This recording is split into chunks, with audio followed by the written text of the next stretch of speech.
Shalom Bapak Ibu Saudara-saudara yang terkasih dalam Tuhan, ya puji Tuhan. Pada kesempatan ini saya ingin membagikan sebuah renungan bagi kita semua. Tetapi sebelum itu mari kita berdoa terlebih dahulu. Bapa kami yang baik, kami mengucap syukur buat kemurahan Tuhan atas kehidupan kami. Saat ini kami mau mendengarkan sebagian daripada renungan firman-Mu. Kau tolong hamba-Mu yang akan menyampaikan, dan juga tolong setiap orang yang mendengarkannya Bapak. Terima kasih Tuhan Yesus, dalam nama-Mu Tuhan Yesus kami berdoa. Haleluya. Amin. Ya, puji Tuhan. Pada kesempatan kali ini Bapak Ibu, saya ingin membagikan sebuah renungan bagi kita semua dengan tema Kristologi di dalam Injil Yohanes. Nah, Kristologi merupakan sebuah bidang ilmu yang mempelajari mengenai kemanusiaan Yesus secara mutlak 100%, dan juga status ketuhanan Yesus sendiri sebagai Tuhan secara mutlak 100%. Dan perdebatan mengenai status Yesus sebagai Tuhan maupun sebagai manusia memang masih menjadi salah satu topik yang sering menjadi perdebatan. Bahkan perdebatan ini bukan hanya terjadi dari kalangan luar yang tidak menerima kemanusiaan Yesus dan ketuhanan Yesus ini, tetapi juga ada dari kalangan Kristen itu sendiri yang tidak menerima bahwa Yesus sebagai Tuhan. Nah, akan tetapi Bapak Ibu saudara-saudara yang terkasih dalam Tuhan, pada konsili Nicea pada tahun sekitar 325 Masehi diadakan pertama kali. Di situ ada pertemuan di antara pemimpin-pemimpin umat Kristen. Nah, pada masa itu mereka membahas mengenai hal-hal yang menimbulkan perdebatan dan juga perpecahan di kalangan kekristenan. Nah, di situ mereka menetapkan juga sebuah pengakuan iman Kristen. Di konsili inilah ditetapkan secara bersama-sama bahwa Yesus itu sebagai Tuhan dan juga sebagai manusia secara mutlak. Nah, meskipun dalam pertemuan ini juga ada beberapa kelompok yang tidak menerima status Yesus sebagai Tuhan dan juga sebagai manusia. Jadi Bapak Ibu saudara-saudara yang terkasih, tidak heran jika masalah ini masih ada sampai saat ini atau sampai masa kini di antara kita, karena dari sejak dulu memang sudah ada perdebatan semacam ini. Nah, maka dari itu, saudara, pada kesempatan ini kita akan melihat bagaimana penulis Yohanes sebagai seorang yang menulis Injil Yohanes memperkenalkan kepada kita Yesus itu sebagai manusia dan juga sebagai Tuhan secara mutlak. Mari kita buka Alkitab kita di dalam Injil Yohanes, pasalnya yang pertama sampai dengan Injil Yohanes pasal pertama ayat 1 sampai dengan ayat yang ke-14. Nah, dari pembacaan yang ada, yaitu dari Yohanes pasal 1 ayat 1 sampai 14, saya mengambil dua poin bagi kita untuk menjelaskan bagaimana status ketuhanan yang dimiliki Yesus dan juga status manusia yang sah dimiliki oleh Yesus. Nah, poin pertama yang dapat saya sampaikan bagi kita adalah Yesus telah ada sejak dunia dijadikan. Nah, mari kita melihat di dalam Injil Yohanes pasal 1 ayat 1 sampai dengan ayat yang kedua. Di situ dikatakan, pada mulanya adalah firman, firman itu bersama-sama dengan Allah dan firman itu adalah Allah. Ia pada mulanya bersama-sama dengan Allah. Nah, penggunaan kata Yunani logos yang diartikan sebagai firman di dalam ayat ini dulu itu dipakai secara luas pada masa itu dari berbagai macam konteks budaya dan filsafat, sehingga apa yang ditulis oleh Yohanes itu berhasil menarik perhatian orang-orang yang ada pada saat itu.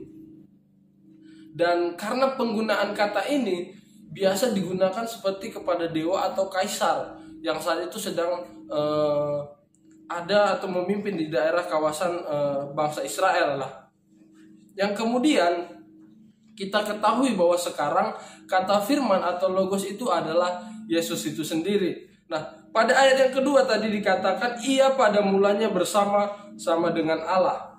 Nah, Yohanes dalam Injilnya juga menjelaskan bahwa Yesus itu sejak awal sudah ada bersama-sama dengan Allah, dan segala sesuatu yang dijadikan oleh Dia atau Yesus, dan tanpa Dia tidak ada suatu pun yang telah terjadi dari segala yang telah dijadikan di dunia ini. Nah, dalam ayat ini kita dapat melihat bahwa Yohanes mengungkapkan bahwa karena Yesus sudah ada sejak dunia dijadikan, Yesus juga itu terlibat di dalam penciptaan, dan tanpa Yesus tidak ada sesuatu pun yang telah terjadi terjadi ataupun tercipta. Yohanes menulis demikian bukan tanpa bukti, Bapak Ibu, saudara-saudara yang terkasih. Kenapa demikian? Kalau kita melihat di dalam awal mula penciptaan, yaitu tepatnya di Kejadian pasal 1 ayat 26, di situ dikatakan bahwa demikian firman Tuhan, berfirmanlah Allah, baiklah kita menjadikan manusia menurut gambar dan rupa kita, supaya mereka berkuasa atas ikan-ikan di laut dan burung-burung di udara, dan atas ternak, dan atas seluruh bumi, dan atas segala binatang melata yang merayap di bumi. Nah, ketika Allah mau menciptakan manusia, terdapat kata kita, yaitu baiklah kita menjadikan manusia menurut gambar dan rupa kita. Nah, kata kita ini menunjukkan bahwa ada lebih dari satu pihak yang bersama-sama sepakat mau menjadikan atau menciptakan seorang manusia. Nah, konsep inilah yang juga menjadi salah satu doktrin kekristenan mengenai Trinitas, yaitu Allah yang Tritunggal. Nah, kita mempercayai hal itu bahwa Yesus sudah ada dari sejak zaman penciptaan atau sejak dunia pertama kali dijadikan. Nah, kemudian kita melihat di kata pada mulanya, yaitu kata dulu. Dalam bahasa Yunani yang digunakan yaitu kata hen, yang menekankan keberadaan yang terus-menerus ada pada waktu yang lampau. Nah, jadi perkataan Yohanes ini mengatakan bahwa Yesus itu telah ada sejak dunia dijadikan adalah benar. Kemudian juga dari kesaksian seorang yang bernama Yohanes Pembaptis. Kalau kita bisa melihat kisah kelahiran mengenai Yohanes Pembaptis itu di dalam Injil Lukas. Nah, di situ kita dilihatkan bagaimana Yohanes disiapkan untuk mendahului atau membuka jalan bagi Kristus, dan ini adalah nubuat juga yang telah disampaikan oleh nabi-nabi sebelumnya, yaitu pada Perjanjian Lama. Nah, Yohanes Pembaptis di dalam Yohanes pasal Injil Yohanes ini pasal 1 ayat 15 dia mengatakan demikian. Yohanes memberi kesaksian tentang dia dan berseru, katanya, inilah dia yang kumaksudkan ketika aku berkata, kemudian daripadaku akan datang dia yang telah mendahului aku, sebab dia telah ada sebelum aku. Nah, Yohanes di sini mengatakan bahwa Yesus itu telah ada sebelum dia. Walaupun kalau kita melihat proses kelahiran Yohanes, bahwa dia itu lebih dulu lahir daripada Yesus. Nah, mengenai Yohanes Pembaptis di dalam Injil Lukas, bahwa itu lahir duluan daripada Yesus. Tetapi Yohanes bisa berkata bahwa Yesus sudah ada sebelum aku. Kemudian kita melihat selanjutnya di dalam Injil Yohanes pasal yang kelima ayat yang ke-46. Di sini dikatakan bahwa ketika Yesus bersaksi mengenai dirinya sendiri kepada orang-orang Yahudi, ia mengatakan bahwa Musa dahulu pernah menulis tentang dirinya. Kemudian kepada orang-orang Yahudi, Yesus mengatakan jika mereka percaya kepada Musa, seharusnya mereka juga percaya kepada Yesus, karena Musa telah menulis tentang Yesus. Kemudian kita melihat lagi bukti selanjutnya, yaitu di dalam Yohanes pasal 8 ayat yang ke-58. Di sini Yesus juga mengatakan bahwa sebelum Abraham ada, Yesus itu telah ada. Meskipun kita tahu bahwa Abraham itu hidup 2000 tahun yang lalu sebelum Yesus lahir. Yesus dapat berkata bahwa sebelum Abraham lahir, Yesus telah ada. Nah, melalui peristiwa ini bisa dibuktikan bahwa Yesus itu telah ada sejak dahulu. Dan bukan hanya bukti dari pernyataan Yesus, tetapi juga dari orang-orang yang bersaksi tentang Yesus. Nah, keberadaan Yesus sudah ada sejak dahulu, dan ini menunjukkan kekekalannya sebagai Tuhan. Jadi kita dapat menerima dalam poin yang pertama ini, Yesus telah ada sejak dunia dijadikan, bahwa Yesus benar-benar memiliki status sebagai Tuhan dan Allah. Nah, kemudian poin yang kedua adalah Yesus lahir sebagai manusia. Di dalam Injil Yohanes pasal yang pertama ayat yang ke-14 dikatakan, firman itu telah menjadi manusia dan diam di antara kita, dan kita telah melihat kemuliaannya, yaitu kemuliaan yang diberikan kepadanya sebagai anak tunggal Bapa, penuh kasih karunia dan kebenaran. Nah, di dalam ayat yang ke-14 ini Yohanes menuliskan bahwa firman itu atau logos telah menjadi manusia. Manusia yang tinggal dan diam di antara kita, para manusia. Nah, kemudian pada ayat sebelumnya, tepatnya di ayat 13, dikatakan bahwa Yesus lahir itu bukan diperanakkan dari darah atau daging, bukan pula secara jasmani oleh keinginan seorang laki-laki, tetapi Yesus lahir dari kehendak Allah. Nah, kemudian dalam Injil ini juga Bapak Ibu diperlihatkan apa tujuan dari kedatangan Yesus ke dalam dunia ini. Di dalam Injil Yohanes pasal 1 ayat 29 dikatakan bahwa ketika Yohanes berbicara mengenai sosok Yesus, dia mengatakan, lihatlah anak domba Allah yang menghapus dosa dunia. Yohanes Pembaptis yang merupakan seorang utusan Allah, dia memberi kesaksian agar semua orang pada saat itu percaya kepada Yesus, dan bahwa Yesus itu memanglah anak Allah yang telah datang dan menjadi manusia. Satu lagi tujuan Injil Yohanes ini ditulis, kita melihat bersama-sama dalam Injil Yohanes pasal yang ke-20 ayatnya yang ke-31. Nah, judul perikopnya yaitu maksudnya Injil ini dicatat. Di dalam ayat 31 dikatakan demikian, maksudnya Injil ini dicatat adalah supaya kamu percaya bahwa Yesuslah Mesias, anak Allah, dan supaya kamu oleh imanmu memperoleh hidup di dalam namanya. Jadi jika kita mempercayai apa yang disampaikan oleh penulis Injil ini, mengakui dan menerima bahwa Yesus memang benar Mesias, anak Allah yang menebus dosa setiap manusia, kita akan memperoleh hidup kekal di dalam Allah. Nah, bukti lain lagi yang menunjukkan kemanusiaan Yesus di dalam Injil Yohanes, kita dapat melihat pada Yohanes pasal 4 ayat yang ke-6.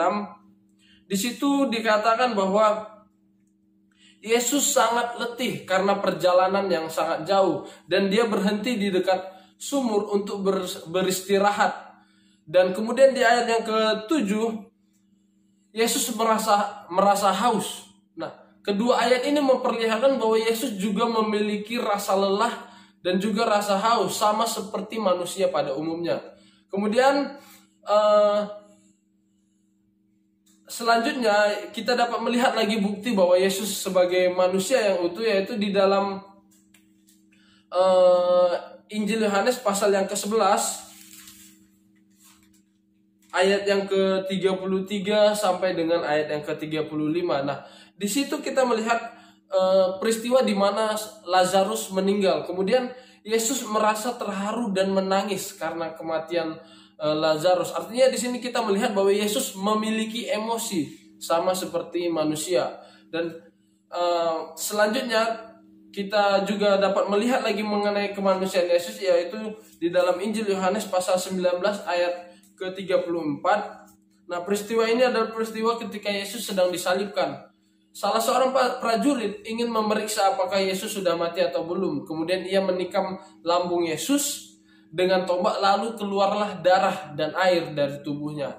Nah, darah dan air yaitu merupakan struktur tubuh yang sama seperti yang dimiliki oleh manusia pada umumnya. Nah, Bapak Ibu saudara-saudara yang terkasih dalam Tuhan, dari beberapa penjelasan singkat ini kita dapat melihat secara jelas bahwa Yesus memang benar-benar manusia. Dan kita dapat belajar 2 poin daripada hal ini, bahwa Yesus telah ada sejak dunia dijadikan, dan Yesus adalah firman yang telah menjadi manusia. Dan melalui apa yang disampaikan Yohanes di dalam Injilnya ini, kita dapat mempercayai bahwa Yesus benar-benar Tuhan secara mutlak atau secara 100%, dan juga dia juga memiliki status manusia yang sama seperti kita secara mutlak 100%.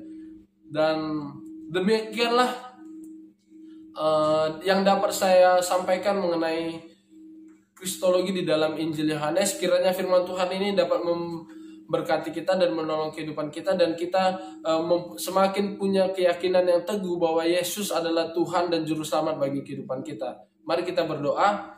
Kami sungguh bersyukur Tuhan buat kebenaran firman-Mu pada saat ini, Tuhan Yesus, yang boleh memberkati kami di mana Tuhan kami boleh belajar suatu kebenaran firman Tuhan, dan kami mempercayai bahwa Engkau benar-benar Allah dan benar-benar Tuhan yang mengasihi kami dengan turun menjadi manusia untuk menyelamatkan setiap kami. Terima kasih Bapak yang baik, berkati setiap orang yang mendengarkan. Di dalam nama-Mu Tuhan Yesus kami berdoa dan bersyukur. Haleluya. Amin.